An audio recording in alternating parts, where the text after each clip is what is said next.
So I know Apple have just released the iPhone 14, but I still wanted to do a long-term review of my phone, which is the iPhone 13. It has been my first iPhone on my entire life, so I transitioned from a Xiaomi to this one. So let's talk about it. If you are wondering what camera I am using right now, it's the iPhone camera.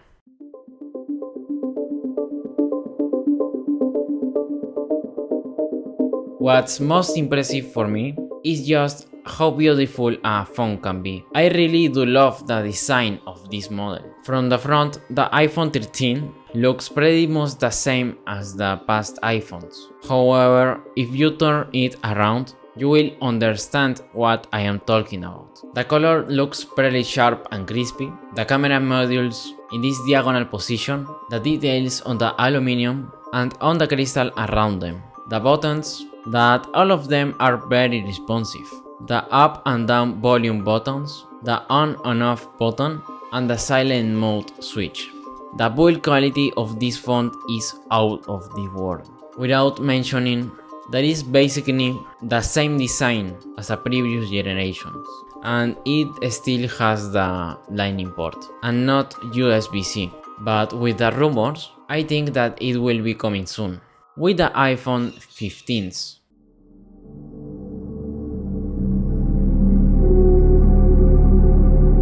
Let's talk about the cameras. The iPhone 13 has a dual camera system with a 12 megapixel wide angle lens and a 12 megapixel ultra wide angle lens. The cameras themselves are really good and they take some great shots. Apple has also made some improvements to the night mode, so you can expect better low light performance. The ultra wide lens has an f1.8 aperture and the wide lens has an f1.6 aperture, which allows better low light photography. I've been using this camera for my YouTube videos for upgrading the quality to 4K, and it was pretty good. Obviously, you can tell if it is shot on a camera sensor of the size of your finger, but for a camera that is in your pocket, it is admirable. But I don't have the freedom that I had on a proper camera, and the cinematic mode don't compare, not even closely as much as a blurry background on a camera with 1.8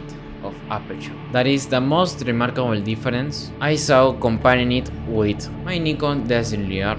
The camera system on the iPhone 13 is incredibly advanced and provides users with a range of powerful tools to capture stunning photos and videos. The iPhone 13 camera system is sure to impress, but it still does not replace a proper camera. I will bring a video comparing the iPhone camera with a DSLR, don't miss that one.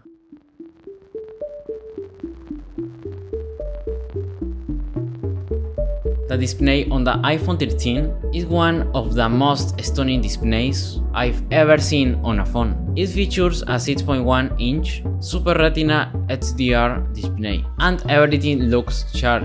One thing I noticed is that the notch is still present, but it's slightly smaller than before. The display has also a peak brightness of 1200 nits, making it easier to see in bright sunlight or other high contrast lighting conditions. It also has a wide color gamut, which allows it to display a greater range of colors, making images and videos look more realistic and vibrant. We don't have the ProMotion display, the 120Hz, but this display is very smooth. The iPhone 13 has stereo speakers, and they sound absolutely stunning for a compact device like this.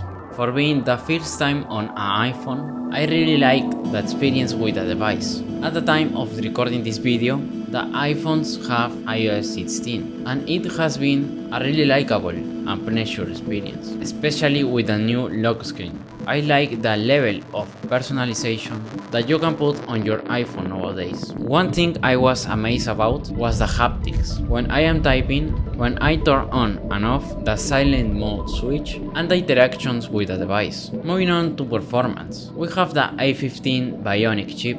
Now this is a really powerful chip, and it definitely shows in day-to-day usage. Apps load quickly and everything feels smooth and snappy. With the new A16 Bionic on the iPhone 13 Pro, it is not much of a difference. This chip is a beast and more than enough for the people that just want a fast phone. This phone is fast, loads all of the applications, you can edit photos and do all the tasks you want to do on a phone. This is one of the things that I noticed the difference from the Xiaomi phone, since it was very slow. One thing I want to mention is the iPhone 13 has now 5G, which is an addition that all of the devices are getting these days, but I don't really tell the difference.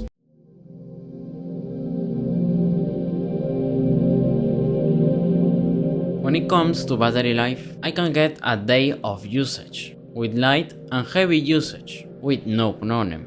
But with heavy use, I am referring to long hours of use. Things like using Notion, YouTube Studio, WhatsApp, Gmail, Google Calendar, Google Maps, Spotify, Todoist and the camera. With a light use, I come back at night with 75% of battery. And with heavy use, I usually come back with 45 or 30% of battery. I think they get rid of the all batteries problem, because they now last so much more. According to Apple, the battery life on the iPhone 13 can last up to 2.5 hours longer than the iPhone 12. Also, one thing I've been using a lot was the Magsafe magnets. This was a game changer for me, because I always wanted to have inalambric charging on my phone, and this is perfect. At the end of the day, when I come back home, the only thing I have to do is leaving the phone on the Magsafe stand, and on the next day it will be charged. When it comes to this iPhone in particular, I have the iPhone 13 in Starlight with 128GB of storage. This cost me $699. If I like to upgrade the storage to 226GB, I had to pay another $100, which can end paying $799, that I don't really recommend. And if I wanted to get the 512GB version, it will cost me $999, the price of the 14 Pro at the time of recording this video. Now this is definitely not cheap, but it's in line with the previous iPhone pricing. If you are someone who upgrades their phone every year, then this might not be a big deal. But if you are someone who keeps their phone for a few years, then this is something definitely to consider. Now let's compare the iPhone 13 with other iPhones to see which is the best for you. The 13 versus the 14. Comparing the 13 with the 14, it's not that hard. They are so little differences that most people are not gonna tell. The main difference is the price.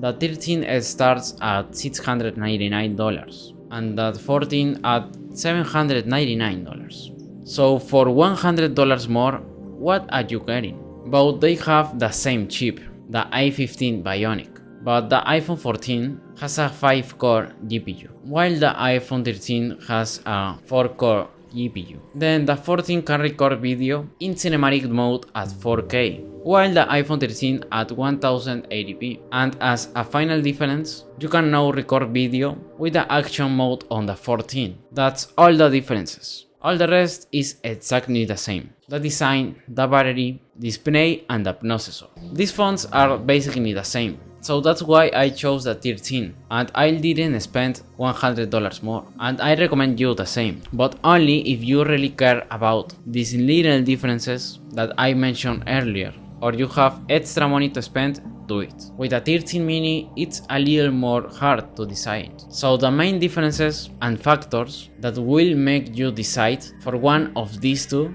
are the size, the battery, and the price. The iPhone 13 starts at $699 and the 13 mini at $599. The screen size on the 13 mini are 5.42 inches and on the 13 are 6.06 inches. And the battery on the 13 lasts 1 hour and a half more. The rest is all the same. So initially I wanted the 13 mini because I like the small phones, and when I have one, I use it less as a content consumption device and more like a practical tool.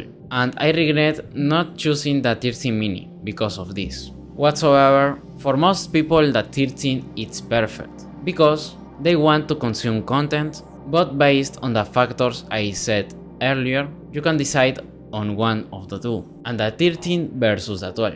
I don't think that it's a hard decision. So let's see. The iPhone 12 it's $599 with 64 GB of storage, and the 13 mini starts at $599 with 128 GB of storage. So you are paying the same amount of money for less storage and a device of the past generation. I mean, it is a great phone, but it is not worth comparing the two. For the same price, you are getting better cameras, better processor, and a similar new design with better display and better on all aspects. The only reason for buying the 12 that I see is the screen size, but nothing else. The 12 mini I don't recommend it because that battery don't last too long, so I completely discard for anyone buying the 12 series in 2023.